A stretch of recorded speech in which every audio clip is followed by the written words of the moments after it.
হয় লুৰিণজ্যোতি সদায় তেনেকুৱা সিট বিচাৰিব তেওঁ হয়তো যমুনামক বিচাৰিব বাংলাদেশী মুছলমান ডমিনেটেড আছে তেওঁ হিবিলাকে তেওঁলোকে বিচাৰিব অসমীয়া ৰাইজ তেওঁ গ্ৰহণ নকৰে হয় লুৰিণজ্যোতি সদায় তেনেকুৱা সিট বিচাৰিব তেওঁ হয়তো যমুনামক বিচাৰিব তেওঁ হয়তো লাহৰীঘাট বিচাৰিব তেওঁ দিহিং সমষ্টি বিচাৰিব তেওঁ ধুবুৰী বিচাৰিব পাৰে যিমান কনষ্টিটুৱেন্সি মানে বাংলাদেশী মুছলমান ডমিনেটেড আছে তেওঁ হিবিলাকে তেওঁলোকে বিচাৰিব কাৰণ তেওঁ ভালকে জানে যে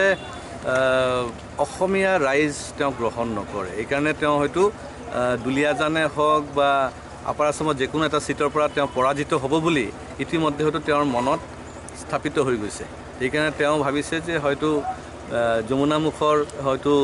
যিসকল টুপি পিনা মানুহ আছে তেওঁলোকে হয়তো ভোট তেওঁ কৰিব বুলি মনত এটা আশা পুহি আছে